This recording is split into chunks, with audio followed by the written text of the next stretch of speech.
Η Ορθοδοξία βιώνεται να ψηλαφείς, να ζεις, να είσαι ήρεμος, γεμάτος, καλυμμένος, αναπαυμένος, χαρούμενος, ευτυχισμένος, να ζεις από εδώ τον παράδεισο.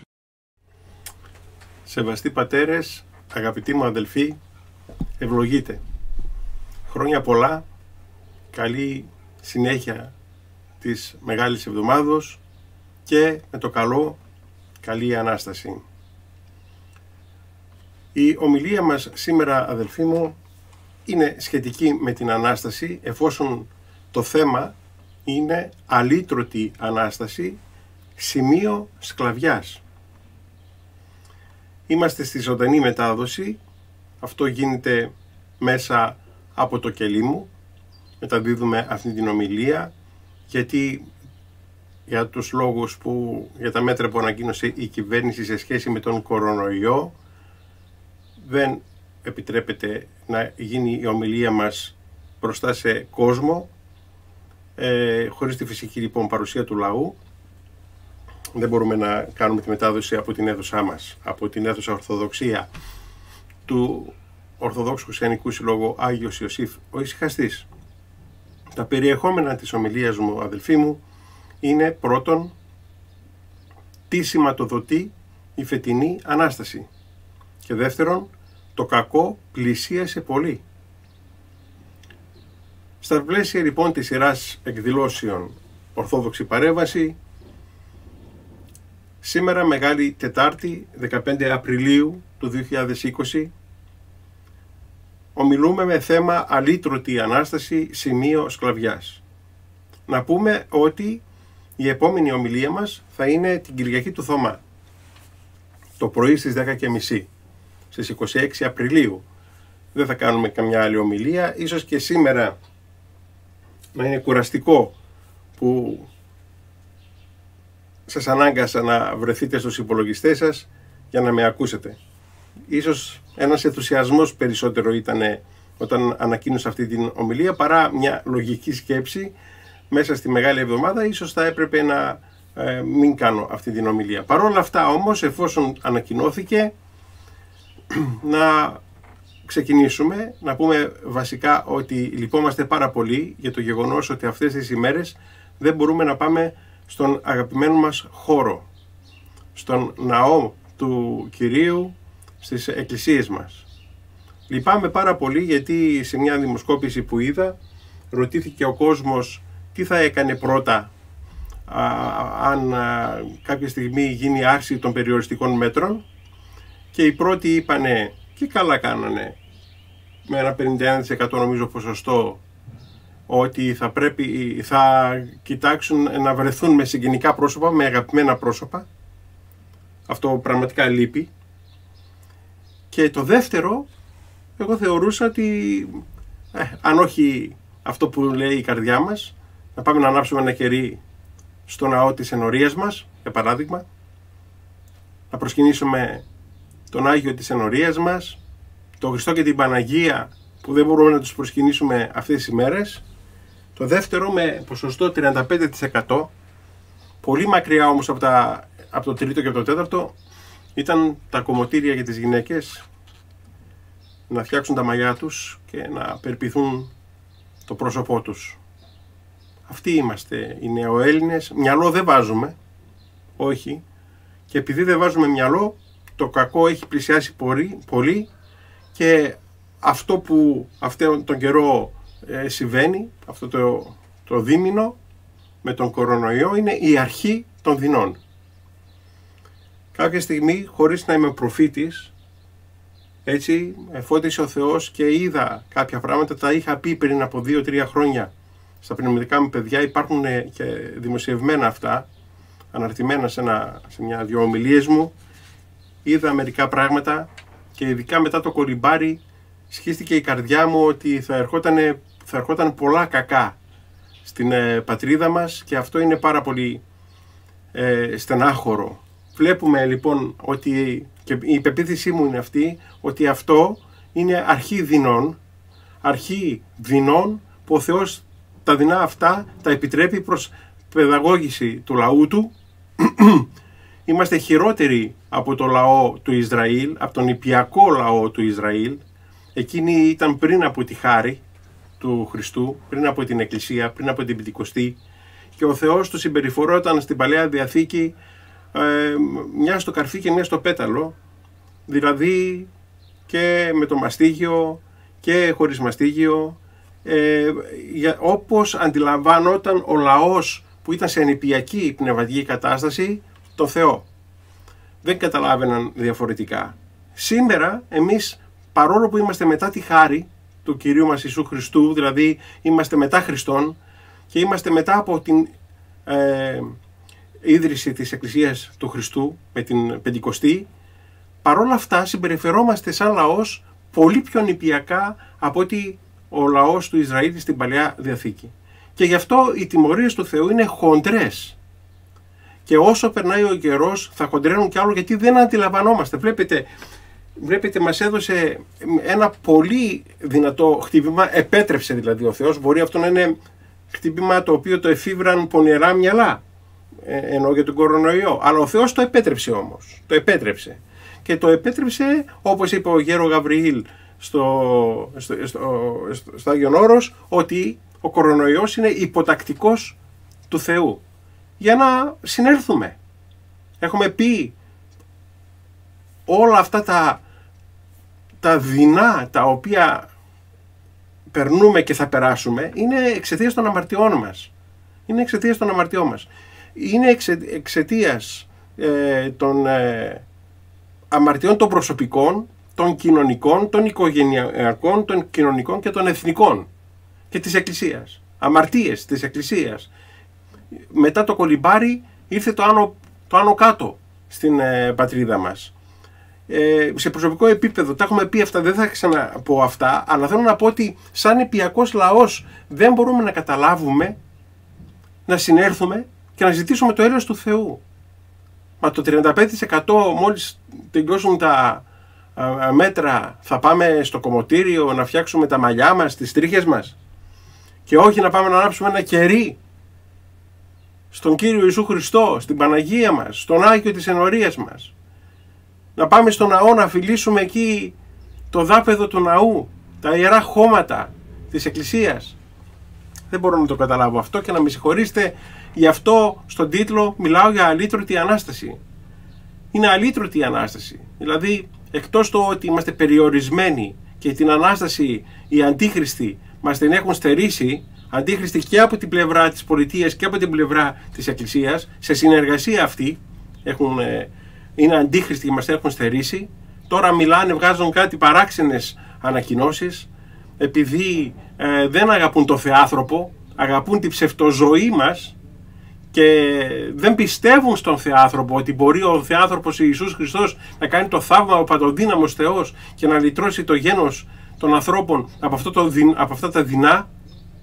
Δεν μετανοούμε δυστυχώς, και έχουν βγάλει απογορεύσεις. Την Μεγάλη Παρασκευή απογορεύεται να πάμε στα κημητήρια, θα κάνουν το Μέγα Σάββατο το απόγευμα μέχρι και την Κυριακή του Πάσχα, αλλά και την άλλη τη μέρα ενδεχομένως, αυτό λένε, ότι θα απογορευτεί η κυκλοφορία με τα αυτοκίνητα, και ένα σωρό άλλες ανώμαλες σκέψεις, τις οποίες τις φέρνουν εδώ γιατί δεν πιστεύουν στο Θεό, δεν πιστεύουν στον παντοδύναμο Ιησού Χριστό και στην θεραπεία την αγιοπνευματική που μπορεί να έρθει στον άνθρωπο.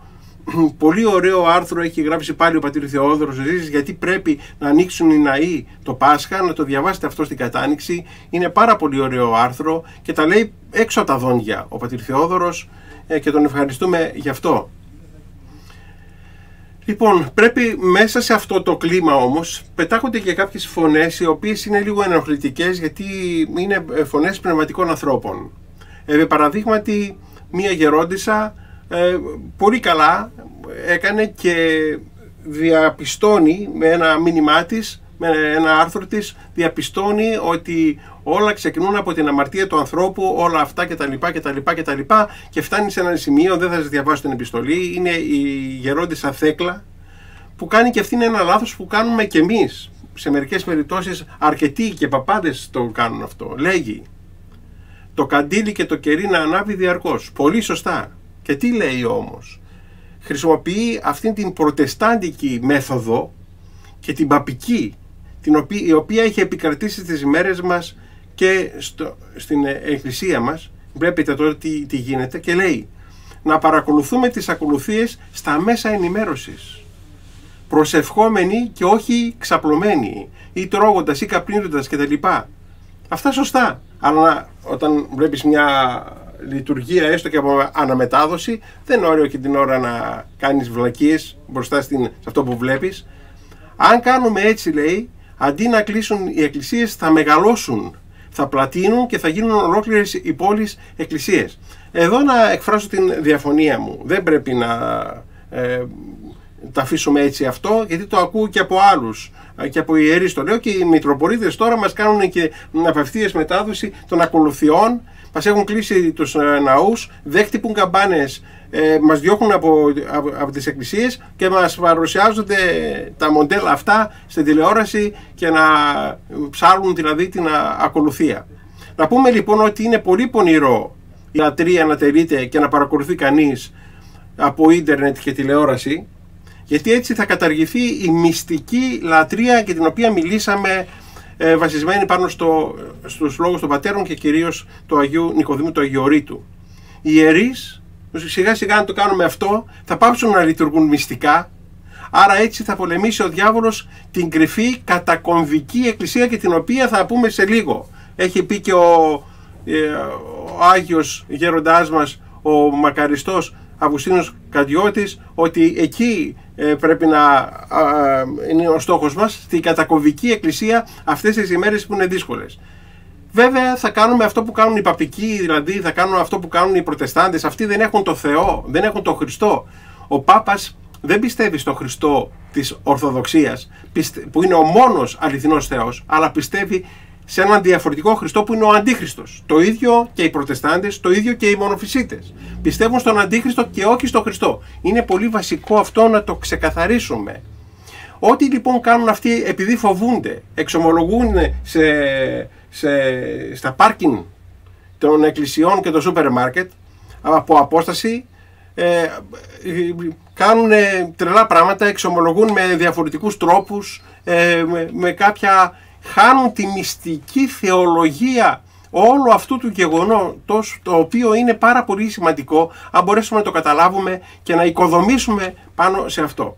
Πρέπει λοιπόν να ξεκαθαρίσω τη θέση μου, και μιλάω προσωπικά, ότι διαφωνώ πλήρως το να κάνω μια λειτουργία, να τη βλέπουν τα πνευματικά μου παιδιά live και εκεί την ώρα να προσέχονται, να λέω ειρήνη πάση για να σκύβουν το κεφάλι τους κτλ. Αυτά όλα είναι ένας θεατρινισμός, ο οποίος δεν έχει καμία σχέση με τη μυστική Θεία Λειτουργία και την μυστηριακή επίσης Θεία Λειτουργία.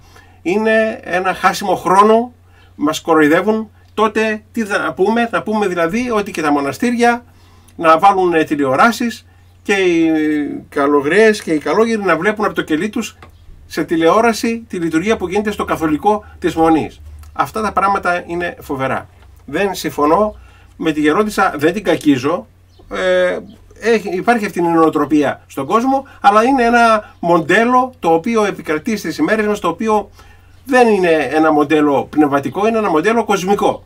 Και επειδή είμαστε στην κοσμοκρατούμενη εκκλησία, την εκοσμικευμένη εκκλησία, εμείς πρέπει να διαχωρίζουμε τη θέση μας. Τι δουλειά έχουμε εμείς με αυτά τα πράγματα? Είναι άλλο αυτό, όμως θα το διευκρινίσω και αυτό για να μην παραξηγηθώ, και άλλο να βάλεις να δεις μια Θεία Λειτουργία, πώς έγινε, ένα κήρυγμα, πώς ψάλανε κάτι κτλ. Είναι αυτό διαφορετικό. Άλλο εκεί την ώρα όμως εσύ που αυτοί ψέλνουν στην εκκλησία και γίνεται η Θεία Λειτουργία μες στην εκκλησία, εσύ να συμμετέχεις δηλαδή ενεργητικά. Αυτό είναι κάτι το οποίο το δικαιολογώ μόνο σε στις δύσκολες περιπτώσεις των ασθενών και άλλων ανθρώπων ανήμπορων, οι οποίοι βρίσκουν μια παρηγοριά. Όμως δεν είναι ο εκκλησιασμός.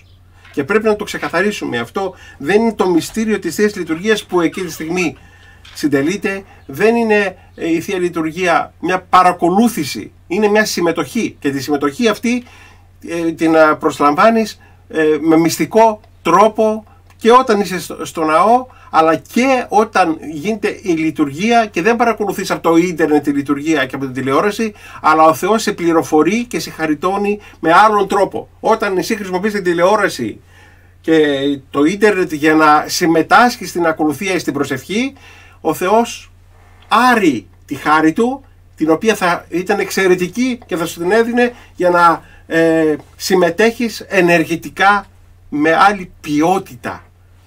Λοιπόν, τι σηματοδοτεί η φετινή Ανάσταση? Η φετινή Ανάσταση σηματοδοτεί, αδελφοί μου, την υποτέλεια της Εκκλησίας στην πολιτεία, την υποταγή των θείων στα ανθρώπινα.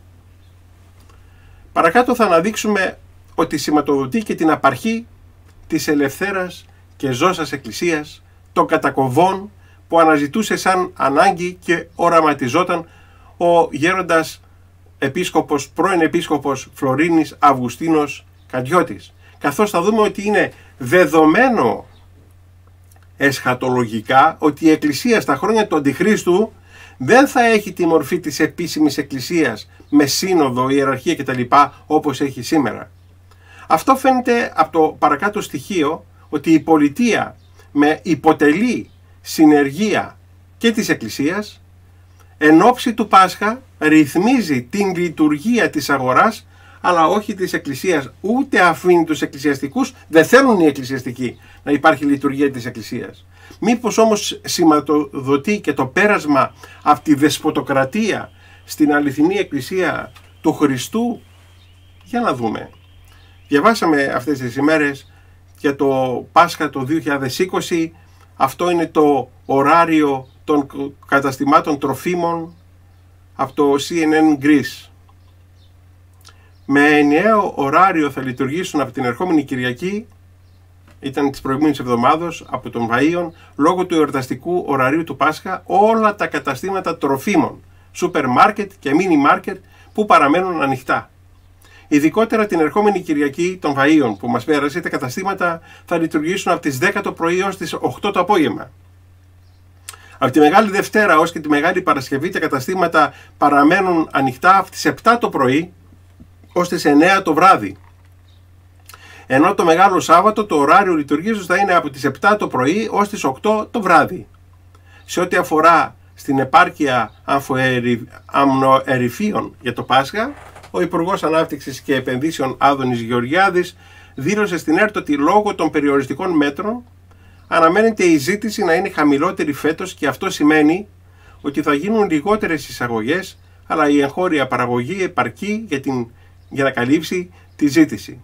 Κάθε μέρα παρακολουθούμε την αγορά, υπογράμμισε ο Υπουργός. Δεν παρακολουθούν όμως κάθε μέρα την αγορά. Ήδη έχουν ενορχιστρώσει ένα ολόκληρο σχέδιο παρακολούθησης των ιερών ναών. Δεν μπορούμε ούτε κερί πλέον να ανάψουμε, ενώ σε ένα ναό. Δεν μπορούμε επίσης, αν υπάρχει κάποιος που είναι έτοιμο θάνατος, να καλέσουμε τον ιερέα, γιατί οι ιερείς δεν υπάρχουν. Είναι εξαφανισμένοι. Είναι εξαφανισμένοι.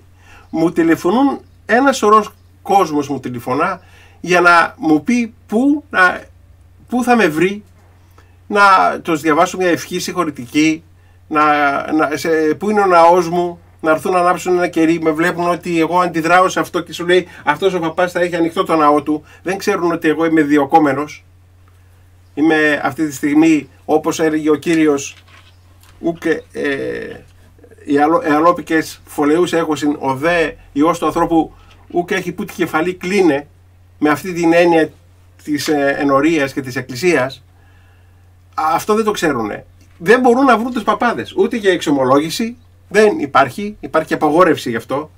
Ένας παπάς ο καημένος, το λέω συγκαταβατικά και συμπαθητικά, από το Κουκάκι, ο πατήρ Γεώργιος ο Σχοινάς, πήγε να κάνει το αυτονόητο, να μεταλάβει πολύ σωστά να μεταλάβει σύμφωνα με τα μέτρα τα οποία είχε στη διάθεσή του μερικούς ανθρώπους που το ζήτησαν θεία κοινωνία και μάλιστα έξω από το ναό, κρατώντας τις αποστάσεις, και του επιτέθηκε η κόλαση αυτού Όλοι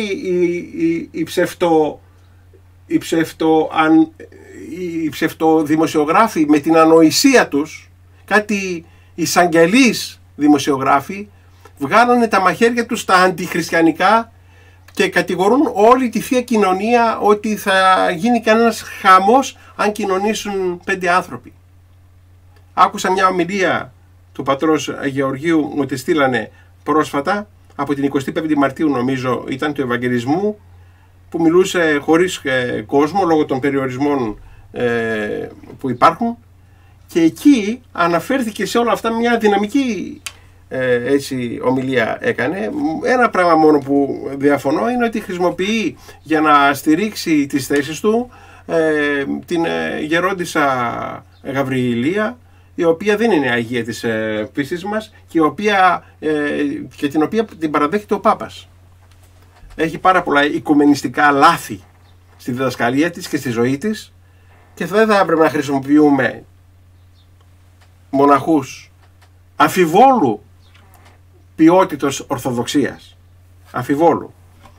Τουλάχιστον να πω αυτό μόνο, έτσι, εκεί να περιοριστώ. Πάντως, εγώ τον προσεύχομαι, αυτόν τον ιερέα, και μόνο που αδικήθηκε και συκοφαντήθηκε και διώχθηκε, είναι δικός μας.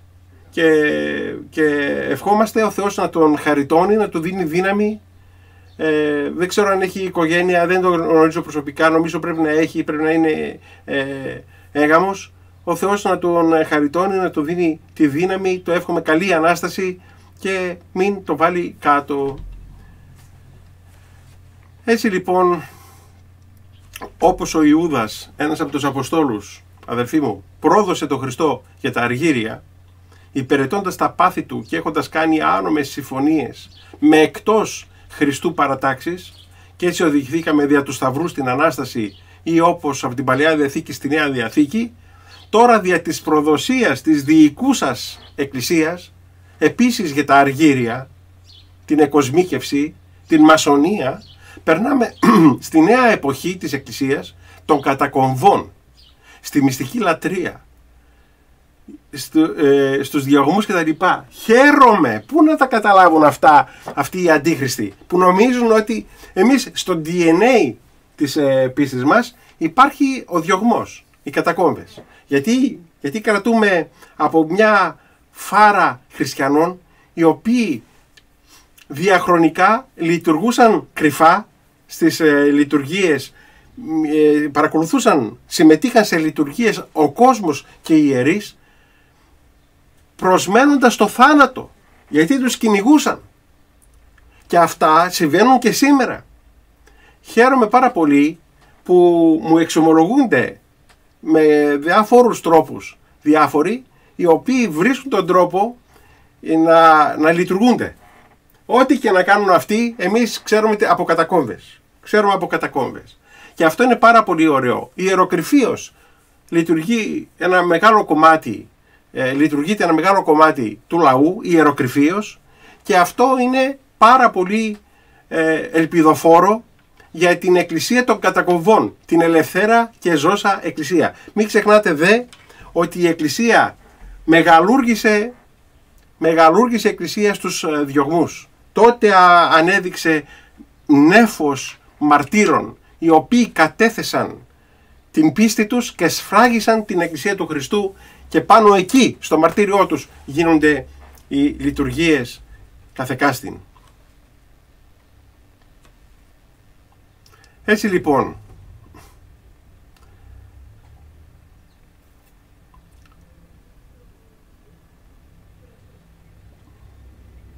ή αλλιώς θα λέγαμε, εκτός από αυτά που είπαμε, δηλαδή ότι περνάμε πια στη νέα εποχή της Εκκλησίας των κατακομβών, στη μυστική λατρεία, στους διωγμούς κτλ., ή αλλιώς στην επαναφορά στο αληθινό Πάσχα, σε ένα Πάσχα μακριά από την εκοσμίκευση, τη συστράτευση με τον κόσμο, το τυπικό Πάσχα, το Πάσχα έθιμο, το Πάσχα απάτη, στο οποίο όλοι συμμετείχαμε. Δεν μπορώ να ξεχάσω σε καμιά περίπτωση τι αναστάσεις κάναμε τα προηγούμενα χρόνια, τι κοσμικές αναστάσεις κάναμε, που με το πρώτο Χριστός Ανέστη ο κόσμος σκορπούσε στα ρεβεγιόν, στα κέντρα διασκέδασης και δεν υφίστατο Ανάσταση μαζί με την Ανάσταση του Χριστού. Δεν λειτουργούνταν μετά από το Χριστός Ανέστη. Πώς ανέχτηκε ο Κύριος αυτή την Εκκλησία τόσο καιρό? Είναι τεράστιο το ζήτημα της αίρεσης, της πολλαπλής πλάνης που δέρνει την Εκκλησία του Χριστού για να το αντιπαρέλθει ο Κύριος.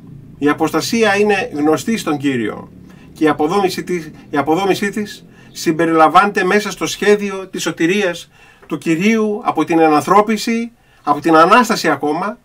Δεν ήξερε ο Κύριος ότι θα αποστατήσει ο κλήρος και ο λαός? Θα άφηνε έτσι όμως το δικό του πίμνιο? Για να καταλάβουμε περισσότερα πάνω σε αυτό το οποίο γιορτάζουμε και θα γιορτάσουμε, ασχέτως αν αυτοί οι αντίχριστοι νομίζουν ότι με κάποιο τρόπο θα μας απαγορεύσουν την γιορτή, λένε το προτεσταντικό γιορτάσε στο σπίτι, έχουμε κάποιες νουθεσίες από κάτι γιατρούς επιστήμονες που μας έχουν πρίξει και από κάτι πολιτικούς και υφυπουργούς και τα λοιπά που βγαίνουν και μας έχουν πρίξει να προσευχόμαστε στο σπίτι για τους νεκρούς, για τους ζωντανούς. Τώρα μας γίνανε γεροντάδες πνευματικοί και μας βάζουν για κανόνα πώς να προσευχόμαστε, που αυτά που λένε είναι προτεσταντικές θέσεις, είναι προτεστάντες του χειρίστου είδους, γιατί δεν ξέρουν και οι ίδιοι τι είναι. Να διαβάσουμε ένα λόγο παρηγορητικό, γιατί δεν ακούμε τίποτα αυτές τις ημέρες. Ένα λόγο στην Αγία του Χριστού Ανάσταση του Αγίου Επιφανίου, Επισκόπου Κύπρου. Δεν θέλω να αφιερώσω εκεί στον Αρχιεπίσκοπο, άστο, γιατί στεναχωρέθηκα. Μαλώνει τους επισκόπους που υπερβαίνουν τα εσκαμμένα. Μαλώνει τους επισκόπους που νικούν το κοσμικό φρόνημα και λειτουργούν. Λέγει ο Άγιος Επιφάνιος Κύπρου: κατά το Πάσχα μας, το Πάσχα το αληθινό, θυσιάστηκε ο Χριστός και ιδού η καινούργια κτήση του Χριστού, η καινούργια πίστη του Χριστού, οι καινούργιοι νόμοι, ο καινούργιος λαός του Θεού. Καινούργιος, όχι παλιός Ισραήλ και νέο Πάσχα, νέα και πνευματική περιτομή, νέα και ανέμακτη θυσία, νέα και θεϊκή διαθήκη. Σήμερα ανανεωθείτε και ίσιο φρόνημα νέο εγκαταστήστε στις καρδιές σας, και για να δεχτείτε της νέας και αληθινής εορτής στα μυστικά και να δοκιμάσετε σήμερα τρυφήν ουράνια, πραγματική, και να φύγετε φωτισμένοι στα μυστικά του νέου Πάσχα και που δεν παλιώνουν και πήραν τη θέση των αντίστοιχων μυστικών του παλιού, για να αντιληφθείτε πώς είναι η απόσταση και η διαφορά των δικών μας από τα Ιουδαϊκά και ποια σύγκριση μπορεί να σταθεί των άδειων τύπων με την αλήθεια. Ας αρχίσουμε το λόγο για την Ανάσταση του Χριστού και την εμφάνισή του από αυτό το σημείο. Για μια Ανάσταση που ήταν λύτρωση. Ενώ σήμερα έχουμε μια αλύτρωτη Ανάσταση, γιατί αλύτρωτος παραμένει ο λαός μέσα στη ψυχή του, που δεν έχει αντιληφθεί, όπως είπαμε προηγουμένως, τι πρέπει να κάνει. Έστειλε κάποτε ο Θεός από ψηλό βουνό για τη σωτηρία του λαού το νομοθέτη Μωυσή, για να φέρει τον τύπο του νόμου. Στάθηκε και ο νομοθέτης Κύριος, Θεός από Θεό, όρος από όρος της ουράνιας οροσειράς και για τη σωτηρία του λαού μας, που είναι η αλήθεια. Αλλά ο Μωυσής έδωσε ελευθερία από τον Φαραώ και τους Αιγυπτίους, ενώ ο Χριστός μας ελευθέρωσε από το διάβολο και τους δαίμονες. Ο Μωυσής εσκότωσε και έθαψε στην άμμο εκείνον που ενίκησε τον Ιουδαίο. Έδωσε και ο Χριστός τον θάνατο στο διάβολο, στην Άβυσσο, εξαποστέλλοντάς τον. Συμφιλίωσε ο Μωυσής τους δύο αδερφούς του που φιλονικούσαν. Συμφιλίωσε και ο Χριστός τους δύο λαούς του, ενώντας τα ουράνια με τα γήινα. Εκεί η κόρη του Φαραώ ήρθε να λουστεί και βρήκε το Μωυσή. Και η Εκκλησία, κόρη του Χριστού, με το βάπτισμα παίρνει το Χριστό, όχι 3 μηνών από το κοφίνι, όπως το Μωυσή, αλλά 3 ημερών από τον τάφο, αντί του Μωυσή. Εκεί τυπικά και συννυχτερινό σκοτάδι έκαμε ο Ισραήλ το Πάσχα του, εδώ φωτεινά και μέσα στην ημέρα το Πάσχα, και μέσα στην ημέρα το Πάσχα εορτάζουμε. Εκεί στις ημέρας το βράδιασμα, εδώ στο βράδιασμα του χρόνου και των καιρών. Εκεί τα πορτόφυλλα σημαδεύτηκαν με το αίμα, εδώ των πιστών οι καρδιές σφραγίζονται με το αίμα του Χριστού. Εκεί ήταν θυσία νυχτερινή και σε ώρα νύχτας έγινε της ερυθράς το πέρασμα, ενώ εδώ είναι σωτηρία και φωτερή η ερυθρά θάλασσα του βαπτίσματος και με τη φωτιά του πνεύματος φωτίζει, εδώ αληθινά πνεύμα Θεού πνέει και φανερώνεται πάνω στο ίδιο νερό και συντρίβει την κεφαλή του δράκοντα άρχοντα των δρακόντων των δαιμονικών λαών του διαβόλου.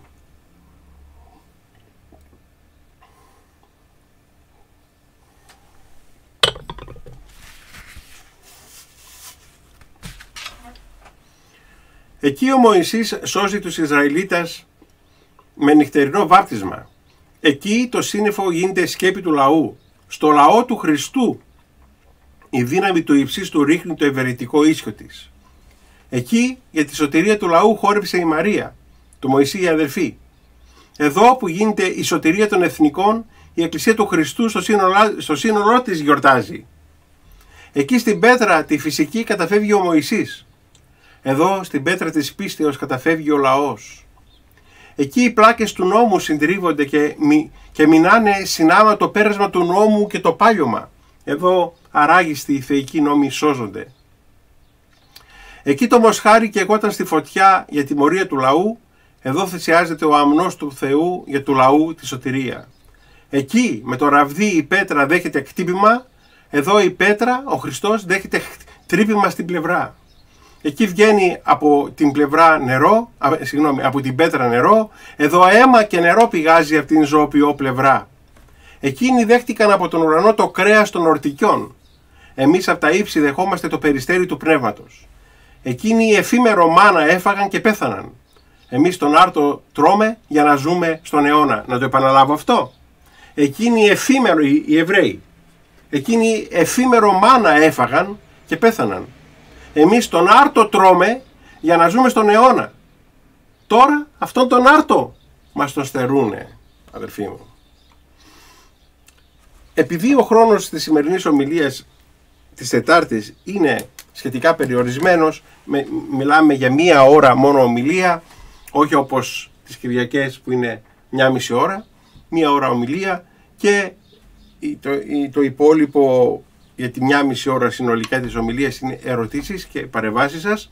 Να περάσω γρήγορα, εφόσον είδαμε μερικά στοιχεία για την αλήτρωτη Ανάσταση, κάνα και μια εισαγωγή λίγο μεγάλη για την αλήτρωτη Ανάσταση, να δούμε τώρα το κακό πλησίασε πολύ. Είμαστε, αδερφοί μου, πιο κοντά στους έσχατους καιρούς. Αυτό το καταλάβαμε καλύτερα τώρα λόγω της στημένης πανδημίας. Η παγκοσμιοποίηση αλλάζει επίπεδο και όπως λένε οι χριστιανοί, ο κόσμος στρώνεται για τον Αντίχριστο. Το κακό ξεκίνησε από τη Σύνοδο της Κρήτης, όπως μας λέει παρακάτω ο γέρον Βασίλειος Καυσοκαλυβίτης.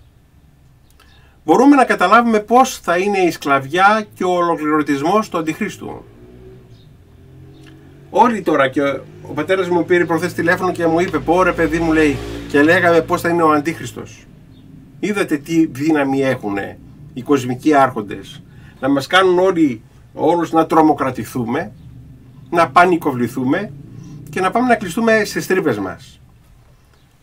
Ένας καρδιολόγος, ένα συγγενικό μου πρόσωπο, τι είπε σήμερα ή εχθές, τι είπε?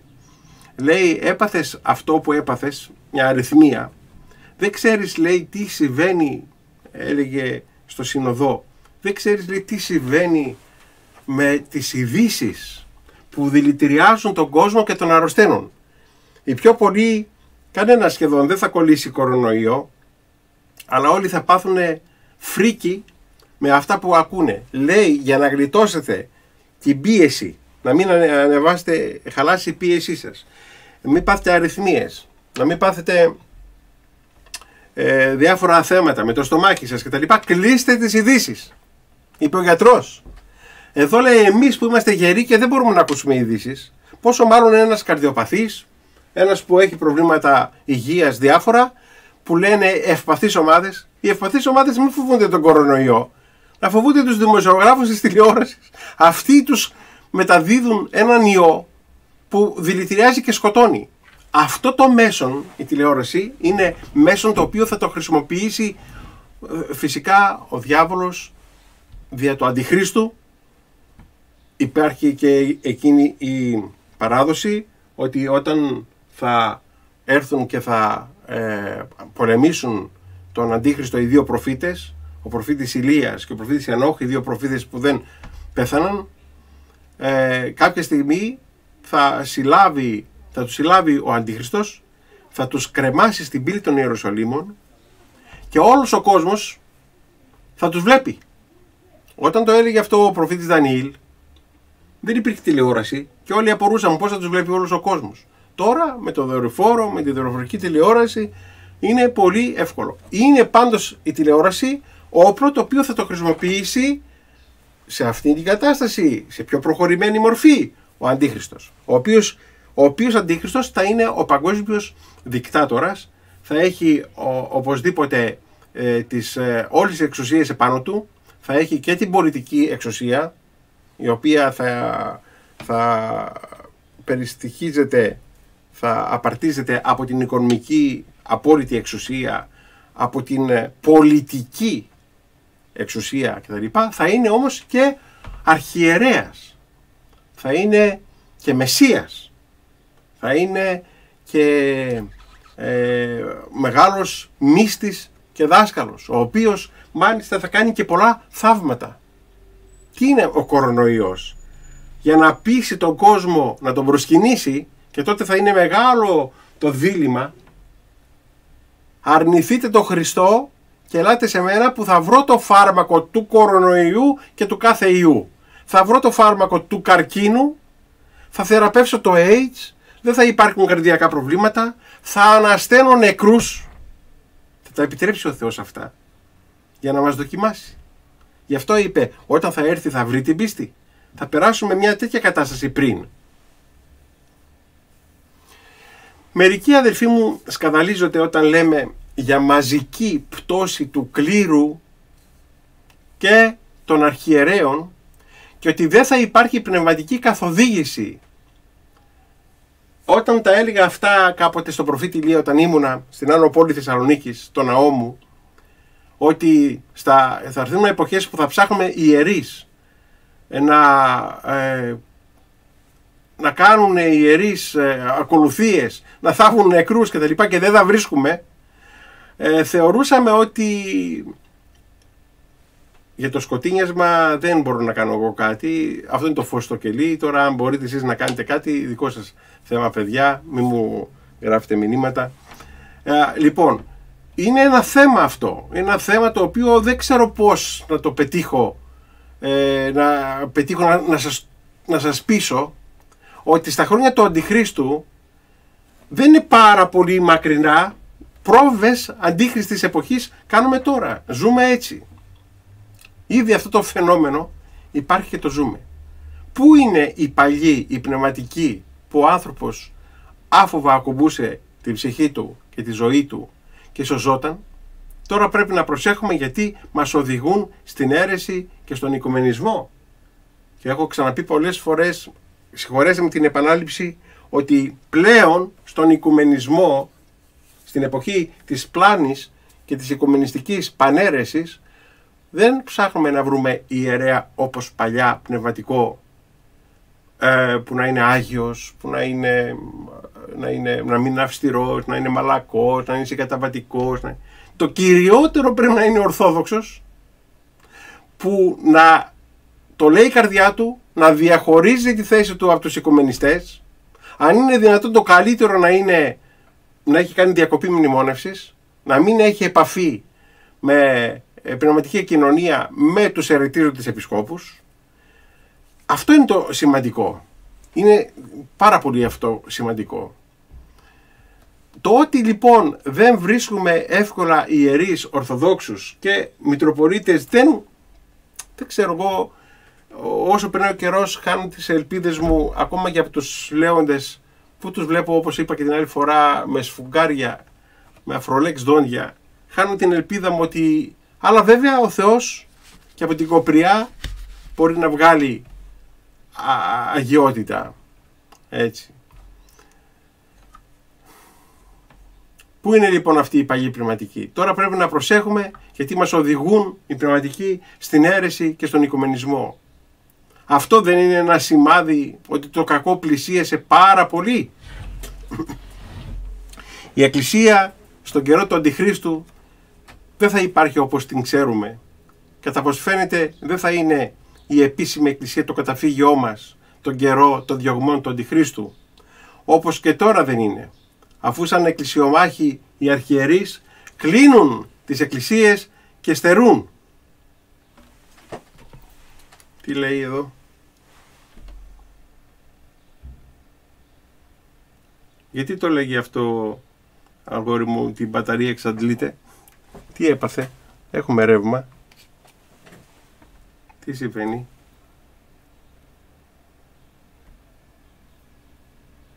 Συγγνώμη λίγο αδελφοί μου, μήπως υπάρχει κάποιο θέμα με τη μετάδοση? Δεν μπορώ να ξέρω αυτή τη στιγμή ακριβώς γιατί γράφει αυτό το πράγμα.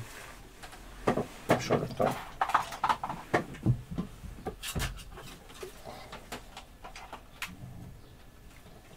Κάτι να κάνω ίσως.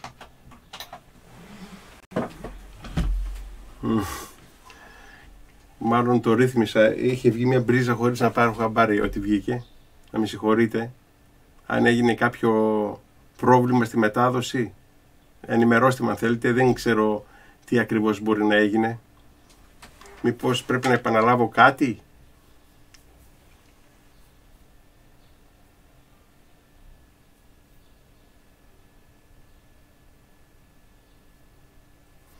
Ωραία, εντάξει, ευχαριστώ πολύ.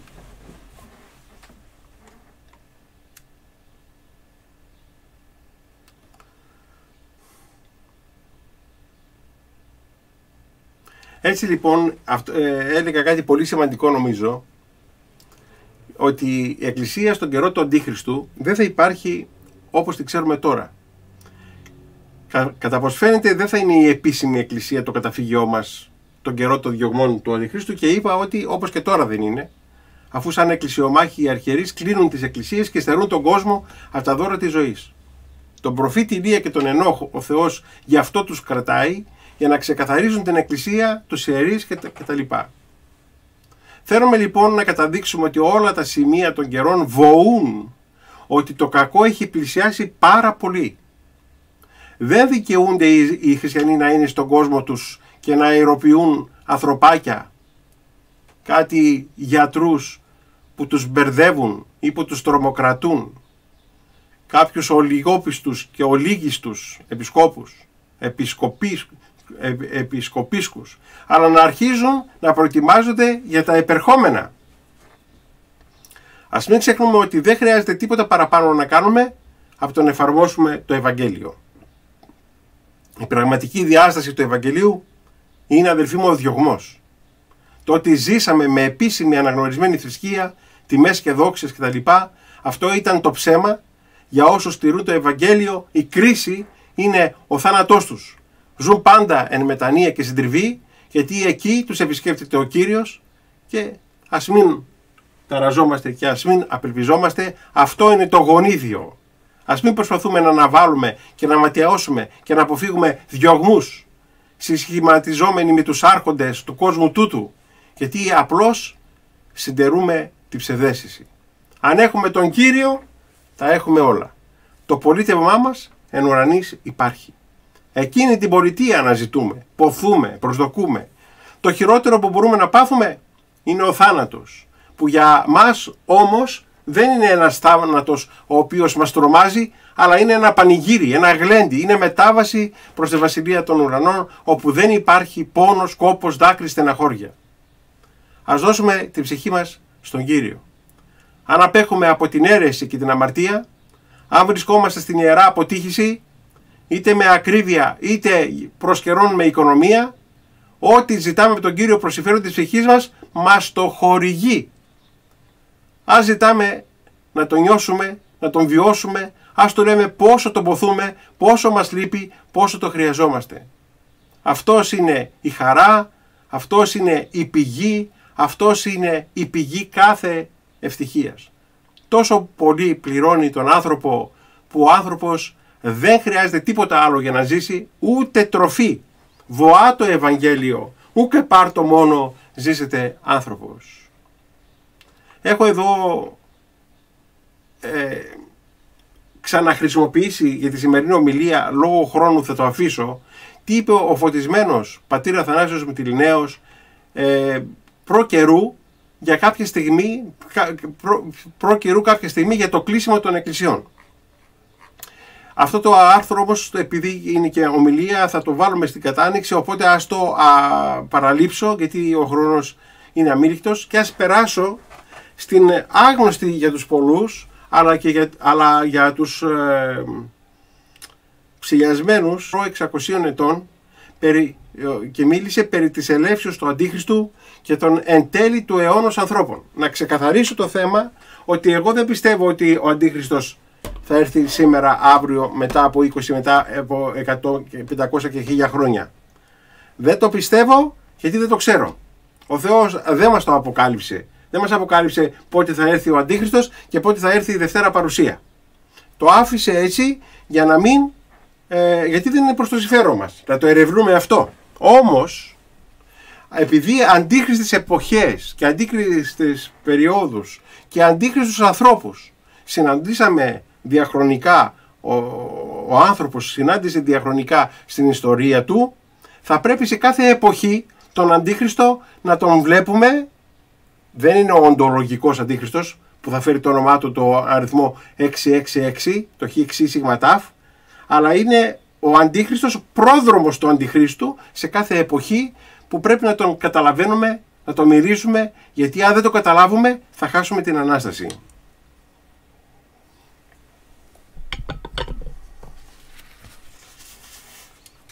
Κατά το 1900 έτος, βαδίζοντες προς τον μεσασμόν του 8ου αιώνος, έλεγε ο Άγιος Νήλος, ο νέος και μυροβλήτης, άρρητε ο κόσμος του καιρού εκείνου να γίνεται αγνώριστος.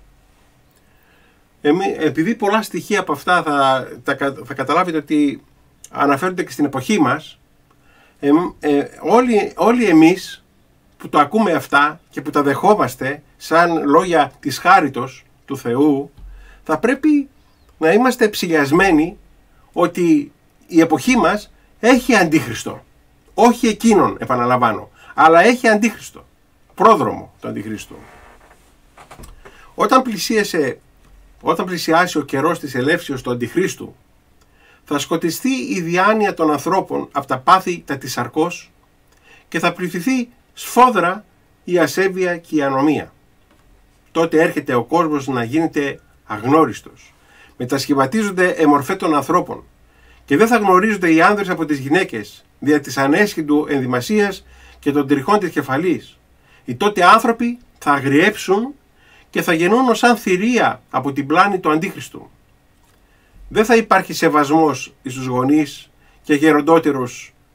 Η αγάπη θα εκλείψει. Οι δε επιμένες των χριστιανών, αρχιερείς και ιερείς, θα είναι τότε άνδρες κενόδοξοι, παντελώς μη γνωρίζοντας τη δεξιά οδόν από την αριστεράν, χωρίς διάκριση, μες στην πλάνη. Θα πηγαίνουν στην αίρεση και θα νομίζουν ότι λατρεύουν τον Χριστό. Θα αλλάξουν τα ήθη, παραδόσεις των χριστιανών και της Εκκλησίας. Αυτά είναι πράγματα τα οποία συμβαίνουν κατά κόρον στις ημέρες μας. Όλα αυτά που είπα μέχρι τώρα. Κατά κόρον συμβαίνουν. Και εδώ μιλάει ο Άγιος Νήλος για την εποχή του Αντίχριστου. Που φυσικά εκεί θα είναι εις πολύ μεγαλύτερο βαθμό όλα αυτά. Όταν θα είναι ο άνθρωπος πια κυβερνήτης παγκόσμιος δικτάτορας ο Αντίχριστος. Θα είναι σε πολύ μεγαλύτερο βαθμό όλα αυτά. Όμως συμβαίνουν και σήμερα αυτά, σε έναν βαθμό. Πολύ σημαντικό. Η σοφροσύνη θα απολεστεί από τους ανθρώπους και θα βασιλεύσει η ασωτεία. Το ψεύδος και η φιλαργυρία θα φτάσουν στο μέγιστο βαθμό και ουέ εις τους θησαυρίζοντες αργύρια. Επορνίε, μοιχείε, αρσενοκητίε, ομοφιλοφιλία δηλαδή, κλοπέ και φόνοι θα απολυτεύονται εν το καιρό εκείνο και δια την ενέργεια της μεγίστης αμαρτίας και ασελγίας οι άνθρωποι θέλουν στερηθεί τη χάρη του Αγίου Πνεύματος, όπου έλαβαν εις το Άγιο Βάπτισμα ως και την τύψη της συνειδήσεως. Δηλαδή οι άνθρωποι από την πολλή αμαρτία στην οποία θα έχουν πέσει δεν θα έχουν ούτε τύψεις συνειδήσεως. Δεν θα τους ελέγχει η συνείδηση. Είναι ένα δείγμα της αντίχρηστης εποχής μας αυτό. Ο ασυνείδητος άνθρωπος. Ο άνθρωπος της βρωμιάς, της αμαρτίας. Εκκλησίες δε του Θεού θα στερηθούν ευλαβών και ευσεβών ποιμένων. Και αλίμονον τότε εις τους εν το κόσμο ευρισκομένους χριστιανούς, οι οποίοι θα στερηθούν τελείως την πίστην, διότι θα αναχωρούν από τον κόσμο εις τα ιερά καταφύγια, δεν να έβρουν ψυχική ανακούφιση των θρύψεών και παντού θα ευρίξουν εμπόδια και στεναχώριες. Ούτε στα μοναστήρια δεν μπορούμε να πάμε. Και στα μοναστήρια οι οικουμενιστές υπάρχουν. Πας να πεις κάτι για τον Πατριάρχη, να πάρεις μια συμβουλή και σου λένε μη μιλάς, είναι Άγιος άνθρωπος ο Πατριάρχης. Ξέρει τι κάνει στα μοναστήρια, τα Ορθόδοξα, στα Άγιον Όρος, τα καταφύγια. Είδατε τι έγινε, η θεομηνία αυτή, ένα δείγμα, ένα μήνυμα του Θεού ήταν να κηρυχθεί το Άγιον Όρος σε κατάσταση έκτακτης ανάγκης. Να έχουν πέσει οι δρόμοι από τις καταστροφές που έχουν γίνει αυτόν τον καιρό, αυτές τις μέρες. Αυτές τις μέρες δεν είναι ντροπή να κλείσει το Άγιον Όρος τα σύνορά της για να μην πηγαίνει ο κόσμος που έχει ανάγκη να λυτρωθεί, να μην πηγαίνει στην Παναγία. Έκλεισε το Άγιον Όρος για την πανδημία. Φοβάται το Άγιον Όρος την πανδημία. Και φυσικά είδαν μερικά μοναστήρια τα οποία έχουν δώσει γη και ίδρο στον Πατριάρχη και στον Οικουμενισμό να έχουν μερικά κρούσματα. Όλο το Άγιον Όρος καταφοβήθηκε. Κλείσαν τα μοναστήρια για τον λαό. Και πάντα ταύτα γεννήσονται δια το ότι ο Αντίχριστος θέλει κυριεύσει τα πάντα και γεννήσεται εξουσιαστής πάσης της οικουμένης και θα ποιεί τέρατα και σημεία κατά φαντασίαν. Θέλει δε δώσει πονηράν σοφίαν εις των ταλέπορων άνθρωπων, δια να εφεύρει να ομιλεί ο εις προς τον άλλον από τη μίαν άκραν της γης έως την άλλην, τότε θα πέτανται στον αέρα ως πτηνά και διασχίζοντες το βυθό της θαλάσσης ως ιχθύες. Αυτά το έλεγε πριν από 600 χρόνια. Δεν υπήρχε τηλέφωνο, δεν υπήρχε το διαδίκτυο, δεν υπήρχε τηλεόραση, δεν υπήρχαν τίποτα. Ούτε ο Ιούλιος Βέρνε δεν υπήρχε, που είχε γράψει βασισμένο στην επιστήμη κάποια προφητικά κείμενα. Εδώ μιλάμε, για όσους δεν το καταλάβατε, τι λέει, να σας το ξαναδιαβάσω. Ο Αντίχριστος θα έχει κυριεύσει τα πάντα, θα είναι εξουσιαστής πάσης της οικουμένης και θα κάνει τέρατα και σημεία κατά φαντασίαν. Και αυτό που σας είπα νωρίτερα για την ανέγερση του νεκρού και την Ανάσταση του νεκρού, που θα ανασταίνει νεκρούς, κατά φαντασίαν θα γίνονται όλα αυτά και ο κόσμος θα πιστεύει. Θέλει δε δώσει πονηράν σοφίαν εις των ταλέπορων άνθρωπων, δια να εφεύρει να ομιλεί ο εις προς τον άλλον, από τη μία άκρη της γης έως την άλλη. Είναι πονηρή σοφία. Δεν είναι το εργαλείο πονηρό, είναι η σοφία και ο τρόπος που το χρησιμοποιεί ο άνθρωπος. Από τη μία άκρη της γης στην άλλη. Τότε θα πέτανται στον αέρα ως πτηνά και διασχίζονται στο βυθό της θαλάσσης ως ιχθύες. Ποια? Έχουμε τα κύματα που λένε του διαδικτύου, έχουμε τις οπτικές ίνες, έχουμε ένα σωρό πράγματα τα οποία θα μπορούσαμε να πούμε ότι αντιστοιχούν σε αυτή την προφητεία. Και ταύτα πάντα ποιούνται οι δυστυχείς άνθρωποι, ενώ τα κάνουν όλα αυτά, διαβιούνται σε έναν αίσι, θα ζουν πιο άνετα από ποτέ. Ούτε ο Κρίσος που λέμε, τη ζωή του Κρίσου κάνει αυτός ο βασιλιάς ο οποίος ζούσε με όλες τις ανέσεις, ούτε ο Κρίσος δεν είχε τις ανέσεις που έχει έστω και ο πιο φτωχός των ημερών μας, ο οποίος έχει μια τηλεόραση, έχει ένα αυτοκινητάκι. Ο Κρίσος δεν είχε, έπρεπε να ζέψει τα άλογα για να πάει στην πόλη ο Κρίσος. Εμείς, και ενώ λέει ταύτα ποιούνται οι δυστυχείς άνθρωποι, διαβιούνται σε έναν αίσι, μη γνωρίζονται οι ταλέποροι ότι ταύτα εστί πλάνη του Αντίχριστου. Αυτή είναι η άνεση με την οποία ζει ο σημερινός άνθρωπος, όχι τώρα το δίμηνο αυτό, γενικότερα, αλλά και σήμερα. Έχουμε γεμίσει τα σπίτια μας με φαγητά, θα βγούμε τετράπαχοι όταν θα γίνει η άρση των μέτρων. Είδα μια διαφήμιση, ένα σκίτσο που έκαναν γυμναστική στην οικοδομή μερικοί άντρες και μερικές γυναίκες, και έτσι πως κάνανε έγερνε όλη η οικοδομή, γιατί ήταν τετράπαχοι. Είχαν βάλει κιλά και έγερνε όλη η οικοδομή. Λοιπόν, πλάνη λοιπόν το Αντιχρίστο είναι αυτά. Και τόσο θα προοδεύσει την επιστήμη κατά φαντασίαν ο πονηρός, ώστε αποπλανήσει τους ανθρώπους να μην πιστεύει στην ύπαρξη του τρισυπόστατου Θεού. Έλα ρε εσύ τώρα, κύριε Τσιόδρα, και κύριε, πώς τον λένε τον υφυπουργό εκεί πέρα, τον Νίκο, τον Μπαρτζόκα, πώς το λένε. Και τόσο θα προοδεύσει την επιστήμη κατά φαντασίαν ο πονηρός, την επιστήμη θα την προοδεύσει κατά φαντασίαν ο πονηρός, ώστε αποπλανήσει τους ανθρώπους και μη πιστεύει στην ύπαρξη του τρισυποστάτου Θεού. Τότε βλέπουν ο Πανάγαθος Θεός την απώλεια του ανθρωπίνου γένους, θέλει κολοβόσιτας ημέρας δια τους ολίγους σωζόμενους, διότι θέλει πλανήσε ή δυνατόν και τους εκλεκτούς.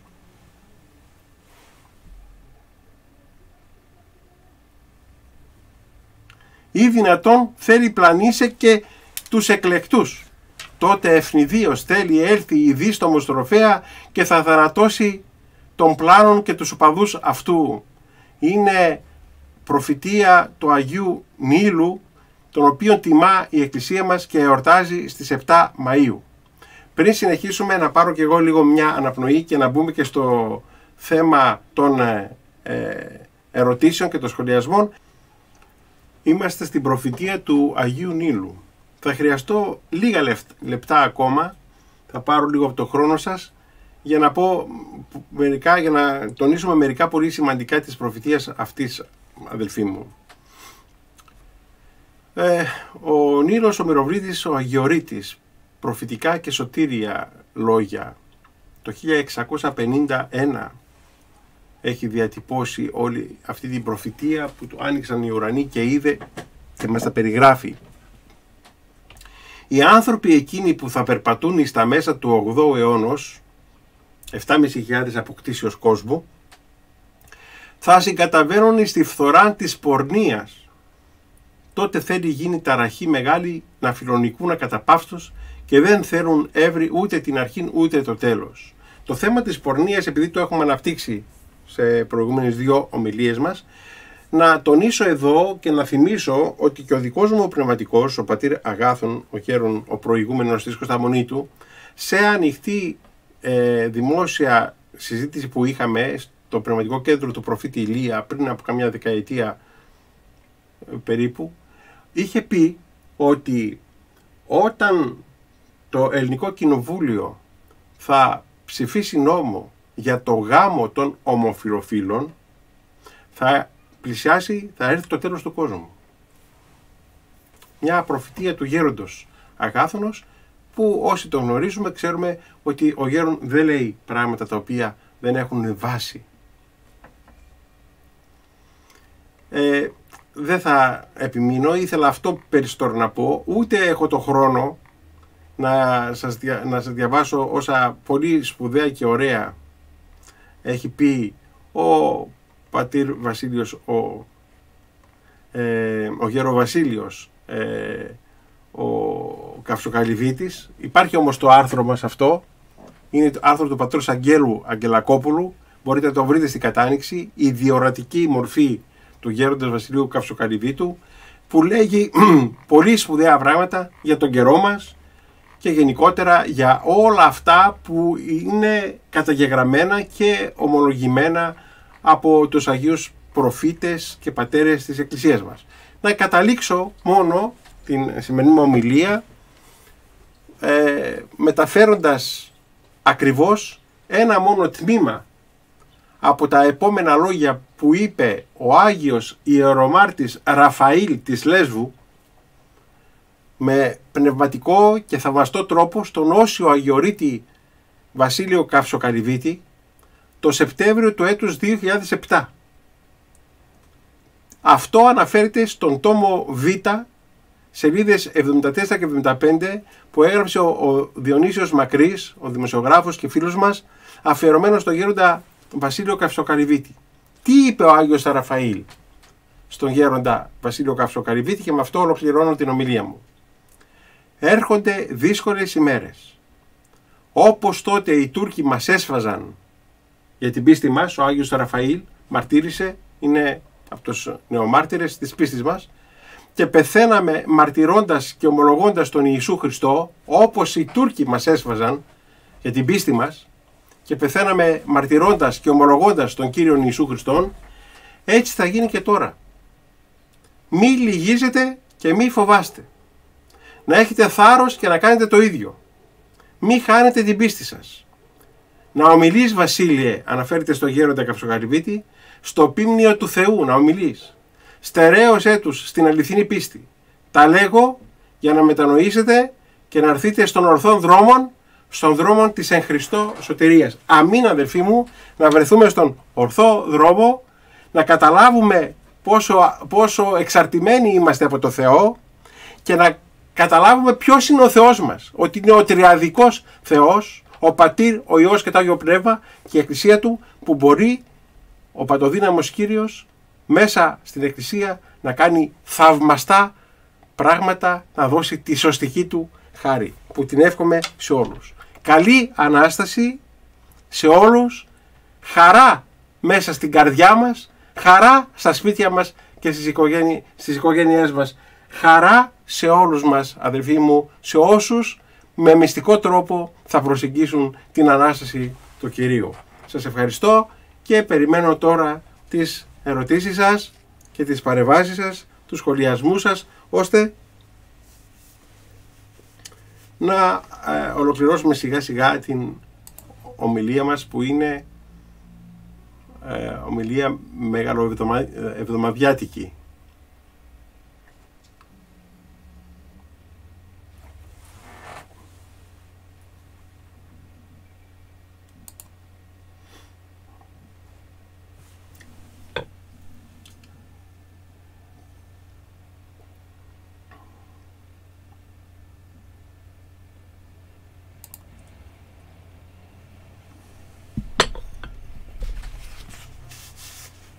Ξεκινάμε με τις ερωτήσεις σας, αδελφοί μου.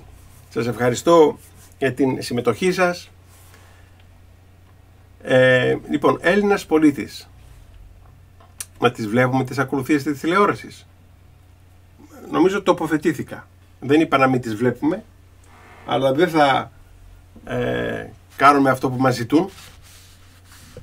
Μας κλείσαν τους ναούς και να προσευχηθούμε παρακολουθώντας σαν οποιαδήποτε ταινία την τηλεόραση. Όχι, έτσι εγώ δεν μπορώ να το κάνω αυτό. Δεν συμφωνώ με αυτό. Να λέει Ειρήνη Πάση ο παπάς και εγώ να σκύβω το κεφάλι μου από την τηλεόραση. Δεν το μπορώ αυτό καθόλου. Και περί αποτύχησης. Μπορεί κάποιος που δεν είναι εντελώς έτοιμος να αρχίσει με ημιαποτύχηση, δεν το λέμε έτσι, με οικονομία το λέμε. Για αρχή ώσπου να πάει ακρίβεια. Ναι, είναι η οικονομία αυτό. Είναι το δεύτερο διευθυντήριο της αποτύχησης.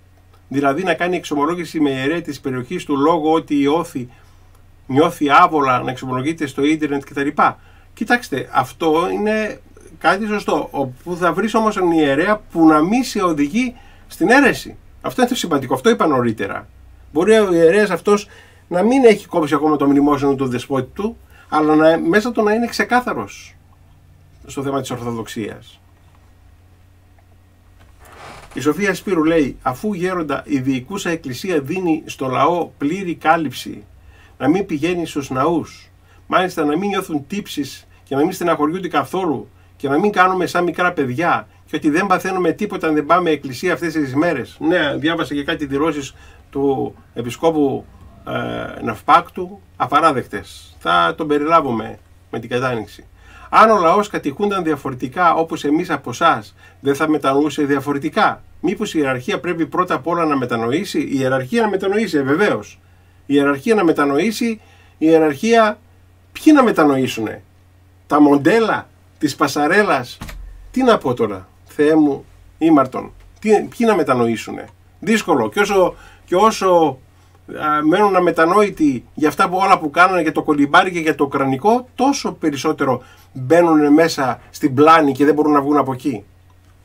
Θάνος Γιώτα Χινή. Πολίτη, πού ακούστηκε το μυστήριο της εξομολόγησης μέσω ίντερνετ, απαράδεκτο. Πώς θα διαβαστεί η συγχωρητική ευχή, δεν έχουν ακούσει την ομιλία μου σχετικά με το πού θα κοινωνήσουμε το Πάσχα κτλ.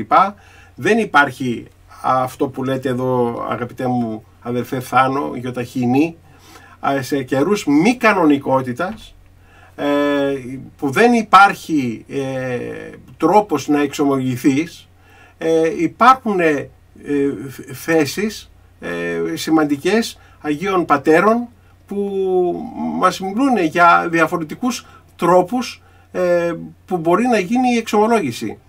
Μάλιστα έχω εδώ κάτι, αν θέλετε να σας διαβάσω. Κάνω μια εργασία αυτόν τον καιρό και βρίσκουμε διάφορα θέματα περί εξομολόγησης που γινόταν με χαρτί, που γινόταν με άλλους τρόπους. Για παραδείγματος χάρη, να σας αναφέρω το εξής. Ότι το 1822, για παράδειγμα, έγινε εξομολόγηση με επιστολή. Πρόκειται για τα αδέλφια νεομάρτυρες Σταμάτιο και Ιωάννη, που ήταν ηλικίας 18 και 22 ετών και κατάγονταν από τις Πέτσες. Το καΐκι τους, με το οποίο μετέφεραν εμπορεύματα, εξόκυλε λόγω θαλασσοταραχής στα αλάτσατα της Μικράς Ασίας, που βρίζονταν απέναντι από τυχείο. Οι Τούρκοι, ύστερα από προδοσία, τους συνέλαβαν και τους οδήγησαν στον Πασά στοιχείο. Εκείνος απέτησε να αρνηθούν την πίστη τους και να ασπαστούν το Ισλάμ. Πάνω από εβδομάδα έγκλειστοι στη φυλακή, δέχονταν παντοειδείς πιέσεις για να αλλοξοπιστήσουν. Οι νέοι απέρριψαν τις προτάσεις με σθένος. Η πίστη τους ήταν αταλάντευτη. Διαισθάνονταν ότι την επόμενη μέρα θα τους αποκεφάλιζαν. Η έννοια τους ήταν να εξομολογηθούν, αδελφέ Θάνο, και να μεταλάβουν το σώμα και το αίμα του Κυρίου. Η λύση βρέθηκε. Μια χριστιανή γυναίκα που λεγόταν Φράγκα σύχναζε στη φυλακή και για να επισκέπτεται τον άντρα της που ήταν φυλακισμένος. Οι νέοι εξαγόρευσαν σε ένα χαρτί τα αμαρτήματά τους, δηλαδή έγραψαν τα αμαρτήματά τους σε ένα χαρτί. Τι μου λες τώρα για το διαδίκτυο? Μπορεί να στείλω ένα email. Εγώ, αν είχε ο γέροντάς μου mail, θα του στείλω ένα email και θα του έλεγα: Γέροντα, έπεσα. Σε καιρούς μη κανονικότητας δεν έχουμε εξομολογήσεις του Αγίου Θεοδόρου του Στρουδίτη με χαρτιά, με επιστολές. Δεν έχουμε ένα σωρό, όπως αυτό το παράδειγμα. Οι νέοι εξαγόρευσαν σε ένα χαρτί τα αμαρτήματά τους, το ενεχείρισαν στη Φράγκα και την παρακάλεσαν να το παραδώσει στον επίσκοπο. Ο δεσπότης δέχτηκε την εξομολόγησή τους από μακριά και τους ειδοποίησε ότι το χάραμα θα τους έστελνε να μεταλάβουν τα άκραντα μυστήρια. Κατά τη διάρκεια της νύχτας, οι κρατούμενοι μοίρασαν τα ρούχα τους στους άλλους φυλακισμένους και ό,τι χρήματα είχαν. Κράτησαν μόνο λίγα για να τα στείλουν στο δεσπότη μετά τον αποκεφαλισμό τους. Όλη τη νύχτα έψαλαν την παράκληση στην Παναγία και όποιες άλλες προσευχές ήξεραν. Το χάραμα, ήρθε η γυναίκα, η Φράγκα, και όπως είχε τάξει ο δεσπότης, έφερε μαζί της τα τίμια δώρα και κοινώνησαν τέλος πάντων.